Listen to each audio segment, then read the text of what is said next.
Have you ever looked at a gorgeous sunset, but instead of enjoying it, you immediately took out your phone to photograph it, thinking about how perfect it will look in your next social media post? Oh, yeah. I mean, we are so obsessed with capturing and packaging our lives for the future that we completely forget to actually live them in the present. It's like we're constantly archiving our moments instead of, experiencing them. I caught myself doing exactly that just yesterday. I wasn't even looking at the real sky. I was staring at my screen, looking at a digital version of the sky. Right. A tiny little copy of reality. Exactly.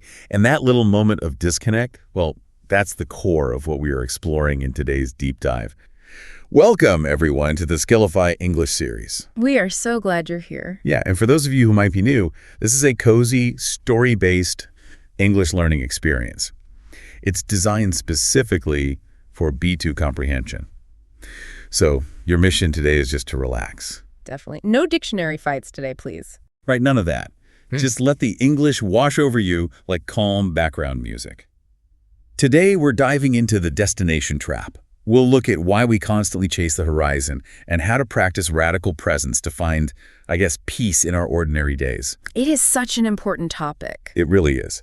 But before we get into the psychology of all this, I have a quick favor to ask you, the listener. I want you to think about one simple, honest sentence in English. And you can leave this in the comments later. The question is, what is one future goal you're chasing right now that makes you feel like your real life hasn't actually started yet? Oh, that is a powerful question to keep in mind. Yeah, keep that in the back of your head. Okay, let's unpack this. Why are our minds so incredibly fixated on future destinations? It's always, I'll be happy when I get a promotion, or a house, or perfect English. Well, the horizon just keeps moving, right? Society really conditions us to view happiness as this shiny prize waiting at the finish line. A trophy. Exactly. But the truth is, the feeling of success usually lasts about maybe 5 minutes before our brain completely adapts. And then it immediately asks, okay, what's next? 5 minutes? That's so depressing. I know, right? We basically end up running on this mental treadmill of desire. To understand it, we actually have to look at evolutionary biology. You see, your brain wasn't designed to make you happy.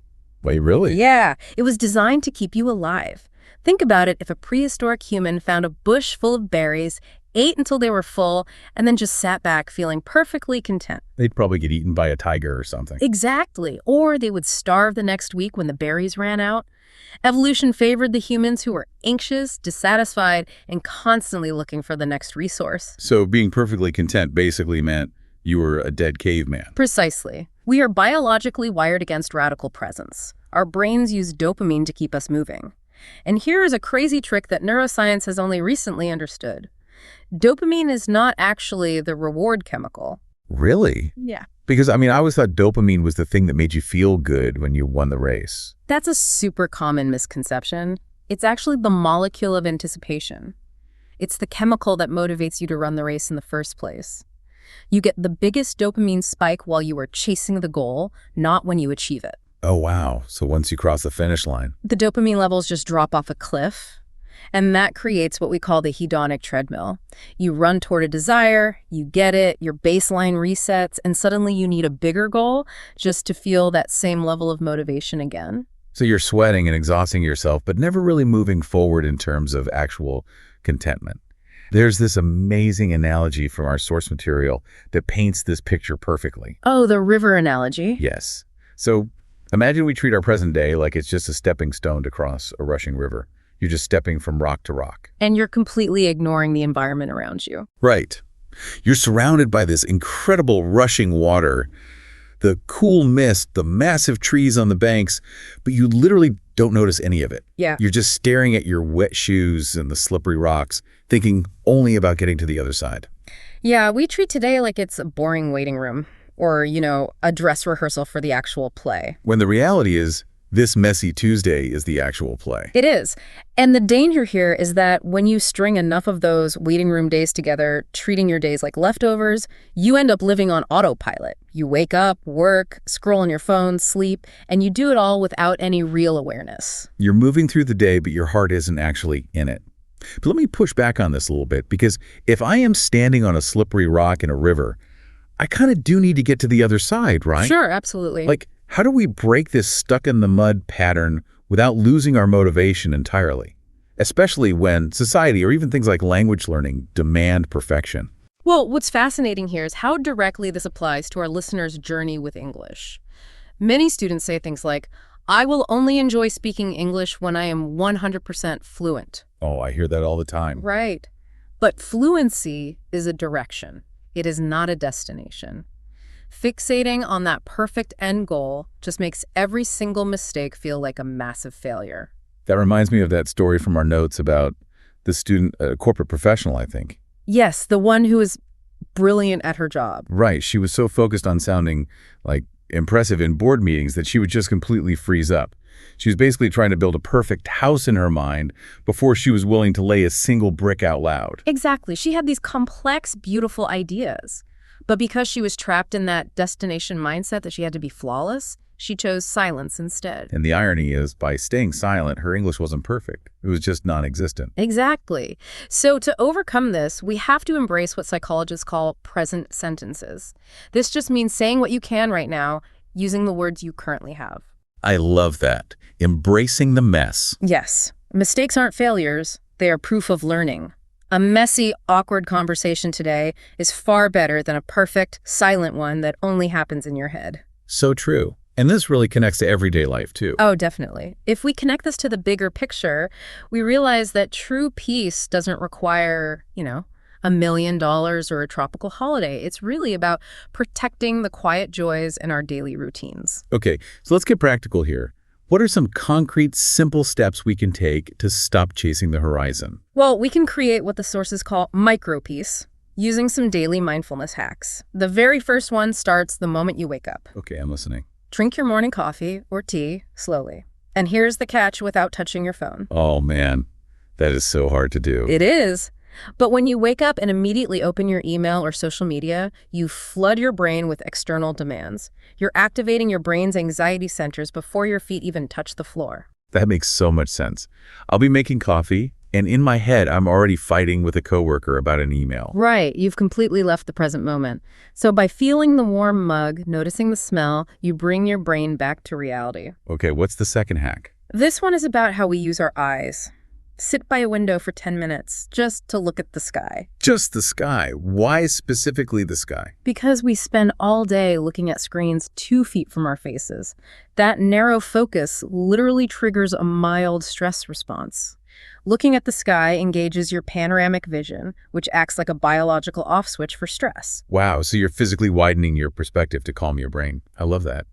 Okay, what about the third one? The third hack is taking a short, screen-free walk outside after lunch. And I'm guessing screen-free means no podcasts either. Yeah, exactly. No music, no audiobooks. You can even pause this deep dive if you're walking right now. Yeah, we'll wait for you. The point is to walk without artificial stimulation. Let your dopamine baseline settle. Just feel the air, listen to the traffic, exist in your body. So what does this all mean?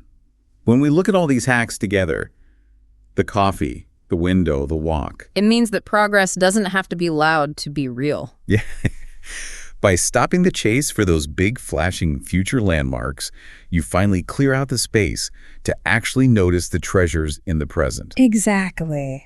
Okay, this has been an incredible discussion. And because this is part of the Skillify English series, let's move into our word tour. Sounds great. This is a segment where we just help you absorb some key B2 vocabulary from today's story. Remember, just relax. Don't worry about memorizing. You can even repeat these out loud if you want. Let's start with the big one we've been talking about all day, the destination trap. Right. So the destination trap is that unhealthy belief that happiness only exists in future achievements. Like it prevents you from enjoying your life today because you're always waiting for tomorrow. Perfect. And the antidote to that trap is our second phrase, radical presence. Radical presence. This means being fully focused, awake, and emotionally rooted in the current moment, rather than being distracted by the past or the future. It's called radical because it really goes against our modern instincts, which brings us to the tool we use to achieve it, our third word, which is mindfulness. Mindfulness. This is the daily practice of actively noticing and appreciating your surroundings, like the coffee or the sky. It's the action you take to break out of autopilot. Exactly. And our final word today is a really beautiful verb. Cherish. Cherish. To cherish means to protect and deeply appreciate something.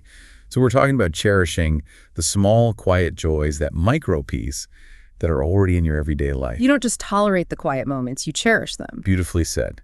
And to everyone listening, please remember you don't need to memorize these perfectly. Just pick one or two that resonated with you today. Maybe try using destination trap or cherish in a sentence this week. That's the best way to learn, just tying it to your real life. Absolutely. Well, as we wrap up, I just want to summarize the core of what we've unpacked today. Yeah, I think the biggest takeaway is just remembering that your life is not waiting for you at the end of some future road. It is happening right now, in the exact room you are sitting in. Let today be enough. Let today be enough. I love that. And for our listeners, don't forget our call to action. Leave a comment in English down below about a future goal you are chasing that makes you feel like your life hasn't started yet. Putting it into words is such a powerful first step. It really is. Also, check the description for your free PDF guide. And please subscribe to the Skillify English channel so you don't miss our next deep dive. Before we go, though, this entire discussion raises a pretty important question, something to really think about. If you spend your entire life ignoring the present to reach a future destination, by the time you finally get there, will you have completely forgotten how to actually feel happy? Oof. That is quite a thought to leave us on. Thank you so much for investing your time in yourselves today. To continue advancing your skills, just click on the next video. See you next time.